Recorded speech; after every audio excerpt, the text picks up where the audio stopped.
Dhallywood queen খ্যাত চিত্রনায়িকা অপু বিশ্বাস। চলচ্চিত্রের পর্দায় তার সহানুভূতি, উদারতা, মহত্ব দেখেছেন অপু ভক্তরা। বাস্তবেও সহানুভূতির হাত বাড়িয়েছেন এ অভিনেত্রী। এদিকে ফ্যাশন কোরিওগ্রাফার গৌতম সাহাকেও বিভিন্ন সামাজিক কর্মকাণ্ডে দেখা যায়।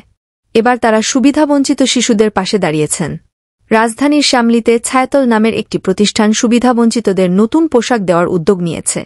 গতকাল 1 এপ্রিল এই প্রতিষ্ঠানে সুবিধাবঞ্চিত শিশুদের নতুন পোশাক কিনে দেওয়ার জন্য নগদ অর্থ প্রদান করেন অপু বিশ্বাস ও গৌতম সাহা। এ সময় প্রায় 100 শিশুর সঙ্গে কিছু সময় কাটান তারা। এ প্রসঙ্গে অপু বিশ্বাস, ছায়াতল নামের প্রতিষ্ঠানটি সুবিধাবঞ্চিতদের নতুন পোশাক দেওয়ার উদ্যোগ নিয়েছে। আমাকে যখন ছায়াতল থেকে বলা হয় আমি তখনই রাজি হয়ে যাই। গৌতম সাহা বলেন, আমি সবসময় সুবিধাবঞ্চিত ও অসহায় মানুষদের পাশে দাঁড়াতে চাই। সুযোগ পেলে আমি তাদের জন্য কিছু করি। ঈদে নতুন পোশাক কিনে দেওয়ার জন্য ওদের পাশে থাকতে পেরে ভালো লাগছে। অপু বিশ্বাস বর্তমানে বেশ কিছু কাজ নিয়ে ব্যস্ত রয়েছেন। অন্যদিকে গৌতম সাহা ঈদের ফটোশুট নিয়ে ব্যস্ত পার করছেন। তো বন্ধুরা, অপু বিশ্বাসের এই গরিব, দুঃখী ও অসহায় মানুষের পাশে এসে দাঁড়ায় বিষয়টা আপনাদের কাছে কেমন লাগছে কমেন্ট করে জানাবেন।